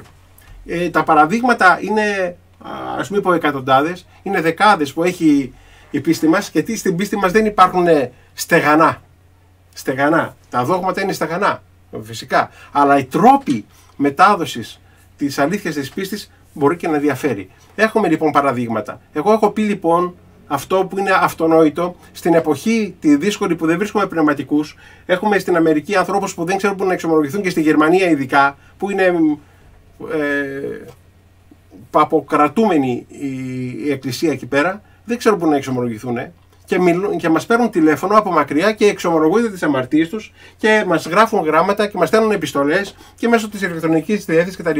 Και τους συμβουλεύουμε, και αν βρούμε κάποιον πνευματικό άνθρωπο εκεί, λέμε να πάνε να τους διαβάσει την ευχή τη συγχωρητική. Ιδάλλως μπορεί να γίνει και αυτό, το οποίο έχει γίνει σε άλλες περιπτώσεις, όπως έχει γίνει και εδώ με τον επίσκοπο που το συγχώρησε από απόσταση, διαβάζοντας μόνο το χαρτί. Δηλαδή τι, μπορεί ένας ιερέας που κάνει μια λειτουργία και να του διαβάσει όπως διαβάζει ο ιερέας κανονικά στην λειτουργία, ο πνευματικός, πριν από τη Θεία Κοινωνία, διαβάζει μια ευχή, την χρησιμοποιούν στα Άγιον Όρος και σε πολλούς παραδοσιακούς ναούς και στην Ελλάδα, διαβάζει τη συγχωρητική ευχή σε όσους είπαν ένα λογισμό. Όλα αυτά τα οποία τα είπαμε του ιερέως αυτού, όλα όταν διαβάζει τη συγχωρητική ευχή σε καιρούς μη κανονικούς, ο Θεός ευλογεί και είναι μια συγχωρητική ευχή για όλα όσα υπόθηκαν και έχει ακούσει το αυτί του και έχει διαβάσει με τα μάτια του αυτούς τις ιερέες εξομολογήσεις, όπως αυτός ο δεσπότης σε αυτούς τους Αγίους έκανε με το χαρτί, διάβασε το χαρτί και το συγχώρησε τις αμαρτίες. Έχω πάρα πολλά παραδείγματα τέτοια. Μου έστειλε και ένας αδελφός μου τώρα τελευταία αυτό και μερικά ακόμα. Έχω καμιά, δεν ξέρω εγώ, καμιά 150 με 200 παραδείγματα με εξομολόγηση από απόσταση, που είναι πολύ σημαντικό αυτό. Ελπίζω να σε ικανοποίησα, Θάνο, με την απάντηση αυτή. Παναγιώτα και Μανετζή, καλησπέρα γέροντα. Γιώτα από Ξάνθη, να σε καλά κορί μου, άρα να μην παρακολουθούμε λόγω ημερών τη Θεία Λειτουργία από τηλεόραση. Αν γίνουν σε κατακόβες θα έρθουμε, όμως μέχρι τότε να μην επανέλθω τώρα σε αυτό. Σας παρακαλώ πολύ, Γιώτα, άκουσε την προηγούμενη ομιλία μου για το που θα μεταλάβουμε το Πάσχα. Έχω πει οι τελευταίες ομιλίες που τις κάνω μέσα από το κελί, όλο σε αυτό το θέμα αναφέρομαι και έχω πει διάφορα. Δεν είπα να μην παρακολουθούμε, και εγώ όταν θα ανοίξω να δω κάποια ωραία, έτσι, ένα ωραίο χειροβικό, ένα άξιον εστί, τον υφώνα σου βλέπω και το ακούω, αλλά δεν είναι η συμμετοχή στη Θεία Λειτουργία. Δεν συμμετέχω στη Θεία Λειτουργία. Δεν είναι ωραίο να ανοίξεις την τηλεόραση και να πεις τώρα εδώ θα εκκλησιαστώ και θα λέει ο παπάς Ειρήνη πάση και εσύ θα συμμετέχεις. Αυτό δεν είναι ευλογημένο. Δεν μπορώ, η συνείδησή μου, ό,τι θέλετε κάντε. Ό,τι θέλετε κάντε. Εγώ λέω την προσωπική μου άποψη. Αναστάσιος Ξένος. Πάτερ, ερώτηση σε επαναστατική. Ξέρω την απάντηση, αλλά θέλω εσύ να τη πεις. Αν ήσουν ακόμα εφημέριος στον προφήτη Ηλία, τι θα έβρεθες όλες αυτές τις ημέρες? Πες μας να αγκαλιάσουμε την αξία ευχή σου. Την άξια ευχή σου. Εγώ αυτές τις ημέρες, αδελφοί μου, τώρα το Πάσχα θα ήμουν στη φυλακή. Σε καλύπτω. Αυτές τις ημέρες θα ήμουν στη φυλακή. Χρυσούλα Πασπάτη. Δηλαδή θα με είχαν κλειδώσει μέσα, με είχαν μπουζουριάσει. Άρχισε ο διωγμός των χριστιανών, έτσι νιώθω τουλάχιστον. Ορθόδοξη ζωή. Αυτός ο παπάς από την Αθήνα λέει ότι έκανε ό,τι το επιβάλλει η συνείδησή του. Η συνείδηση του δεν του λέει να διακόψει την εκκλησιαστική κοινωνία με τους ψευδεπισκόπους. PCE, Παγκόσμιο Συμβούλιο Εκκλησιών. Αυτό, επειδή μένεις σε μια λέξη εσύ της ορθόδοξης ζωής και βγάζεις από τη συνείδηση τη χάρη, φαίνεται ξεχνάς ότι για να έρθεις σε διακοπή μνημόνευσης χρειάζεται ειδική χάρη. Δεν είναι μόνο λοιπόν συνείδηση, είναι η ειδική χάρη που πρέπει να έχεις για να φτάσεις σε αυτό. Αν δεν έχεις ειδική χάρη, μπορεί να φτάσεις με το μυαλό σου στη διακοπή μνημόνευσης και να γίνεις σχισματικός. Να μην δέχεσαι καθόλου την οικονομία, να είσαι δίθεν της ακρίβειας, να μην κάνεις υπακοή στον πνευματικό σου, να τραβάς μια ξεχωριστή γραμμή από αυτόν, να μην τον ακούς, να τον στεναχωράς και να αναγκαστείς να μείνεις ξεκρέμαστος. Αυτό πρέπει να προσέξεις πολύ. Το ότι η χάρις πρέπει να σε κατευθύνει σε αυτό το θέμα και να κάνεις απόλυτη υπακοή σε έναν ιερέα μετά που έχει κάνει διακοπή μνημόνευσης και να οδηγηθείς από αυτόν στη σωτηρία, αυτό είναι σημαντικό. Ιωάννης Τσιβαλιός, καιρός για αποτύχηση. Τι περιμένουν όλοι τους? Με τη διοίκηση όλων της Εκκλησίας μετά από αυτό θα φέρουν και τον Πάπα έλεος. Τι φοβούνται οι ιεράρχες? Παναγιώτα και Μανετζή. Η κατηγορία της Θείας Κοινωνίας για μετάδοση ιού δεν είναι βλασφημία στο Άγιο Πνεύμα? Έτσι είπε ο Περαιός. Είναι βλασφημία στο Άγιο Πνεύμα. Ασυγχώρητη. Ασυγχώρητη αμαρτία είναι αυτό. Ορθόδοξος μαχητής. Άρα, πάτερ, άρχισαν να ανοίγουν οι σάλπιγγες της Αποκάλυψης. Ναι, αυτό όχι τώρα μόνο, έχει ξεκινήσει. Μην ξεχνάτε ότι ο μακαριστός Νίκος Σωτηρόπουλος είχε πει ότι ένας από τους προδρόμους του Αντιχρίστου ήταν ο Χίτλερ. Πρόδρομο του Αντιχρίστου τον ονόμασε.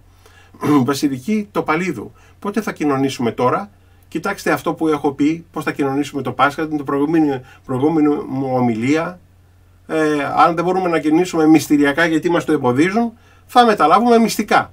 Και αυτός είναι ένας ωραίος τρόπος, η Θεία Μετάληψη με μυστικό τρόπο. Αυτοί οι αντίχριστοι που μας απογορεύουν τη Θεία Κοινωνία θα κολλαστούν, αν δεν μετανοήσουν εγκαίρως. Εμείς όμως, επειδή δεν έχουμε τον τρόπο να μεταλάβουμε διαφορετικά, θα δώσουμε τα ονόματά μας σε έναν ιερέα που ξέρουμε ότι θα λειτουργήσει και ιεροκρηφίως. Έχω πει εγώ, επειδή γνωρίζω από το πετραχύρι μου μερικούς ιερείς που λειτουργούν ιεροκρηφίως, οπότε μπορείτε να στείλετε σε μένα τα ονόματά σας, και την ώρα που αυτοί λειτουργούν, εμείς εκεί την ώρα, διαβάζοντας τη Θεία Μετάληψη, συμμετέχουμε ενεργά δια πνευματικό τρόπο από το κελί μας στη Θεία Λειτουργία που κάνει εκείνος ο ιερέας, και εκεί την στιγμή που θα διαβάσει τη συγχωρητική ευχή, ό,τι το έχουμε πει συγχωρείτε, και η Θεία Κοινωνία μπορεί να μην είναι μυστηριακά, αλλά όπως λέγει ο Άγιος Νικόδημος Αγιορείτης, σε τίποτα δεν έχει να ζηλέψει αυτό που θα κάνουμε εμείς αναγκασμένοι να το κάνουμε, είναι η λειτουργία των κατακομβών, να συμμετάχουμε και να έρθουν και δάκρυα, να έρθει και μια ευλογία από τον Θεό. Άκουσα από τον ιερέα που κυνηγείται τώρα στην Αθήνα ότι μην περιμένετε εσείς οι καλοταϊσμένοι χριστιανοί που είστε κλεισμένοι στα σπίτια σας να έρθουν οι άγγελοι να σας μεταλάβουν. Αυτό δεν μπορούμε να το ορίσουμε εμείς. Ο Θεός είναι ελεύθερος να ενεργήσει σε ελεύθερους ανθρώπους και να έρθει και μέσα στην αμαρτία, όπως πήγε στα καταγόγια και έσωσε τον Ματθαίο και τις πόρνες, και να σώσει και εμάς τους πόρνους και τους τελώνες μέσα στην αμαρτία, επειδή θα δει κάτι αγνό, την διάθεσή μας για αγνή πίστη, και μπορεί να στείλει και τους αγγέλους να μας μεταλάβουν. Δεν συμμερίζουμε τις προσταγές και τις συμβουλές αυτών των προτεσταντών, υφυπουργών και γιατρών που μας λένε τον τρόπο πώς να προσευχηθούμε στο σπίτι μας. Δεν το συμμερίζουμε αυτό, αλλά αυτό που συμμερίζουμε είναι ότι σε μια περίοδο διώξεων εμείς έχουμε τον τρόπο, η Εκκλησία έχει δώσει τα όπλα απεριόριστα στους χριστιανούς να απολαύσουμε το μυστήριο της Θείας Λειτουργίας και μέσα στο κελάκι μας. Όλα τριγύρω αλλάζουν και όλα τα ίδια μένουν. Πάτερ, με συγχωρείτε για αυτήν την ερώτηση. Είχα ακούσει από μάγο ότι πως κάθε Μεγάλη Εβδομάδα αυτός αλλά και όλοι οι μαύροι μάγοι πάθαιναν διάφορα. Έλεγε πως εκτός από τρομερούς πονοκεφάλους κόντευε να τρελαθεί, έπαιρνε χάπια για να μην νιώθει τόσο χάλια. Φέτος άραγε θα το πάθουν οι μάγοι αυτά. Κοίταξε, αυτά, επειδή έχω κι εγώ ένα προσωπικό συμβάν στην εξομολόγηση με παρόμοια περίπου έτσι, φυσικά θα το πάθουνε. Φυσικά θα το πάθουνε, ας μην πω κάτι άλλο. Πατέρα Νικόλα, είναι σωστή η τοποθέτηση των αρχαίων λέγοντας εκκλησίες είναι τα σπίτια σας? Όπως το λένε, είναι προτεσταντισμός. Όπως το λένε. Δεν εδράζονται πάνω στο πνεύμα της εκκλησίας. Γιατί κλείσαν τις εκκλησίες αυτοί. Όταν κλείνει ο Καίσαρας και ο χιτλερίσκος επίσκοπος στην εκκλησία και μετά σου λέει κάνε την εκκλησία, το σπίτι σου εκκλησία, αυτό είναι αμαρτία, είναι βλασφημία προς το Άγιο Πνεύμα από τον επίσκοπο, θα έπρεπε να ντρέπετε. Γι' αυτό σας είπα ότι θα αρθούν τα μέτρα, εμείς δεν θα έχουμε καμιά σχέση, εσείς να μην έχετε καμιά σχέση με τους επισκόπους. Αυτοί κλείσαν τις εκκλησίες τώρα που τις έχουμε ανάγκη, όταν θα μας τις ανοίξουν δεν θέλουμε ούτε να πατήσουμε. Γιατί ας κρατήσουν, όπως είπα, τα ντουβάρια και εμείς θα έχουμε τον ένικο που είναι ο Χριστός στην καρδιά μας. Αυτό που λένε λοιπόν να κάνουμε τις εκκλησίες σπίτια μας, αφού μας έκλεισαν τις εκκλησίες, είναι αμαρτία που κατατά και ασυγχώρητη. Έλληνας πολίτης, και την αποτύχηση την κάνεις έτσι απλά ή πρέπει να το ανακοινώσεις? Όχι. Και έτσι απλά μπορείς να την κάνεις, αρκεί να βρεις τον ιερέα που θα ακολουθήσεις. Αποτύχηση ο λαϊκός δεν κάνει μόνος του, με την έννοια δεν μπορεί να διακόψει το μνημόσυνο και την κοινωνία, ο λαϊκός, γιατί δεν μνημονεύει τον επίσκοπο σε λειτουργία. Ο αποτυχισμένος, έλεγε ο Νικόλαος ο Σωτηρόπουλος, ο αποτυχισμένος λαϊκός ακολουθεί έναν ιερέα που έχει κάνει αποτύχηση. Γι' αυτό αν ακόμα δηλώσει την αποτύχησή του με γράμμα προς τη Μητρόπολη, γράφει εκεί και βάσει ποιου πνευματικού ακολουθεί. Ότι είναι στη γραμμή του τάδε πνευματικού της αποτύχησης. Για να δώσει την ταυτότητα. Για να ξέρουμε επίσης αν ο πνευματικός αυτός είναι πνευματικός ο οποίος σωστά βαδίζει στην αποτύχηση ή είναι κανένας σχισματικός. Επίσης και αυτό.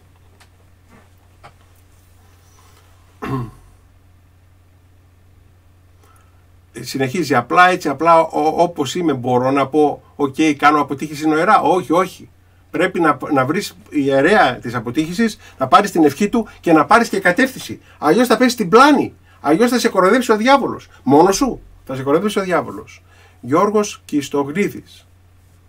Καλησπέρα, πατέρα Νικόλα. Την ευλογία σας να έχουμε. Θα ήθελα την άποψή σας για τους αδερφούς του Παλαιού Ημερολογίου και αν θα ήταν λύση να πάνε επιστή με τους ΓΟΧ. Σας ευχαριστώ.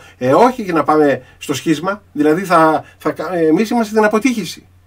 Δηλαδή, δεν ιδρύουμε άλλη εκκλησία, δεν ιδρύουμε άλλη Μητρόπολη, δεν κάνουμε άλλη ενορία, δεν κάνουμε άλλη σύνοδο. Εμείς σηκώνουμε ένα τείχος και λέμε ότι έξω από το τείχος βρίσκεται ο δεσπότης, ο οποίος είναι δεσπότης της Θεσσαλονίκης ο Άνθιμος, δεν βάζουμε στη θέση του κάποιον άλλον. Μνημονεύουμε όταν λειτουργούμε οι αποτυχισμένοι ιερείς υπέρ πάσης επισκοπής Ορθοδόξων και δεν επιλέγουμε να πάμε με το Παλαιό Ημερολόγιο. Και γιατί να πάμε με το Παλαιό, λες και στο Παλαιό Ημερολόγιο έχουν την αλήθεια αυτή, νομίζετε? Ή δεν έχουν σχέσεις με τον οικουμενισμό? Πόσοι επίσκοποι από αυτούς έχουν σχέση με τον οικουμενισμό? Μυστικές και δόλιες σχέσεις. Ταυκάπα. Καλή Ανάσταση σε όλους. Κλειστά και τα κημητήρια, γιατί να μην κολλήσει κανείς και κοιμημένος ιό? Όχι, λένε ότι θα πάνε εκεί να διαβάσουν τρισάγια και τα λοιπά και ο κόσμος θα υπάρχει συνοστισμός. Οι αντίχριστοι βρίσκουν όλο λόγους. Έλενα Κωστακάκη. Καλησπέρα σε όλους. Καλή Ανάσταση να έχουμε. Πάτερ Νικόλα, Άγιο Ευχέλαιο, πώς θα πάρουμε και πού θα εξομολογηθεί ο κόσμος τώρα? Δεν αναφέρω για το Άγιο Φως, φέτος μας πήρε και μας σήκωσε ο Θεός να φυλά.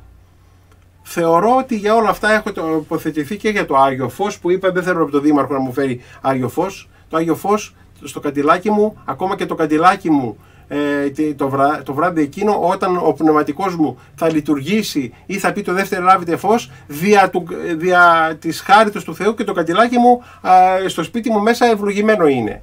Δεν είναι ευλογημένο το δεσποτάδο που μας έκοψαν τις εκκλησίες. Τα δικά μας όμως ο Χριστός τα ευλογεί, γιατί είμαστε στην δίωξη αυτή τη στιγμή. Έτσι ακριβώς, και όπως είπα και για τη Θεία Κοινωνία και για όλα αυτά. Αδερφοί μου, είναι 8.30 η ώρα, είμαστε ακριβώς εδώ, δεν μπορώ να διαβάσω σχολιασμούς, θα τους δω όμως τους σχολιασμούς που είναι πολλοί και σήμερα. Θα πω και ούτε τους χαιρετισμούς και τις ευχές. Λοιπόν, να ολοκληρώσω, να ευχηθώ καλή και φωτεινή λαμπρή, η Ανάσταση του Κυρίου μας πραγματικά να γίνει μέσα μας και στις οικογένειές μας και σε όλη την κοινωνία. Ο αναστημένος Κύριος, βλέποντας την αλήτρωτη Ανάσταση που προσφέρει η Εκκλησία στο λαό της, να τιμωρήσει αυτούς τους κακούς, πρόσθεσες αυτής κακά Κύριε, πρόσθεσες αυτής κακά τις ενδόξεις της γης, για να τους συνετίσει. Εμείς να προσπαθήσουμε να είμαστε πιστοί στην Αγία Ορθοδοξία, εμείς που είμαστε στην αποτύχηση, να παρακαλούμε την Αγία Αποτύχηση να κάνει τα θαύματα στη ζωή μας, να μας δυναμώνει, να μας ενισχύει. Εγώ να επαναλάβω την προσευχή μου, δεν είναι προφητεία, την προσευχή μου όμως να επαναλάβω και σας παρακαλώ πάρα πολύ όλους να το ακούσετε αυτό. Εγώ επειδή σας προσεύχομαι, σας ευλογώ και λέγω ότι κανένας δικός μου, από το πετραχύλι μου και από την αδερφότητά μου και όσοι με παρακολουθείτε και όσοι με ακολουθείτε, δεν θα κολλήσει. Θέλω να πιστεύω ότι η προσευχή μου είναι αγνή και ο Θεός βλέπει την αγνότητα της αίτησής μου και θα μου κάνει το χατήρι. Αυτό ζητώ από τον Κύριο για όλους. Πρώτα απ' όλα όμως ζητώ την υγεία, την πνευματική, να στέκεστε γερά στα πόδια σας, στα πνευματικά σας πόδια, να αποκτήσετε πνευματικούς δεσμούς μεταξύ σας οι αποτυχισμένοι αδερφοί, ώστε να μπορείτε να διακρίνετε το σχίσμα, την κακή αποτύχηση από την καλή αποτύχηση. Να ευχηθώ στον πατέρα Θεόδωρο το Ζήση και στον πατέρα Φώτιο το Βεζίνια, τους αδερφούς μου που είμαστε στον χώρο της αποτύχησης, μπορώ με παρησία να πω της αποτύχησης, της ευλογημένης αποτύχησης, να έχουν καλές εορτές, να απολαύσουν την Ανάσταση του Κυρίου μας και μαζί με αυτούς όλοι εμείς οι οποίοι είμαστε εν Χριστώ ομποθυμαδών και περιμένουμε την Ανάσταση του Χριστού μέσα από τα σπίτια μας και μέσα από τα κελιά μας. Αυτοί οι οποίοι μας στέρισαν την Εκκλησία φέτος, το κενό που θα ζήσουν από εδώ και πέρα θα είναι αξεπέραστο. Δυστυχώς. Εμείς προσευχόμαστε και για αυτούς. Αλλά αυτό που μας πραγματικά βοηθάει πάρα πολύ είναι να βιώνουμε το Χριστό στην καρδιά μας, ώστε τα γνωρίσματα της επίσκεψης του Χριστού να φαίνονται στο πρόσωπό μας. Να είστε καλά, να έχετε κάθε ευλογία του Κυρίου μας, ο Σταυρωθής Κύριος και ο Αναστηθής να δώσει τη χάρη Του σε όλους σας. Ευχαριστώ πολύ. Χριστός Ανέστη εκ νεκρών, θάνατον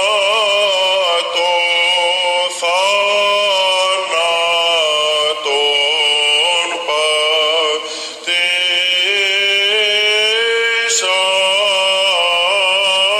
και της εν της μνήμας ζωήν χαρισάμενον.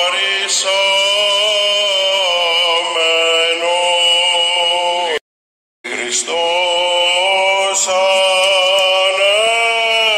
Ανέστη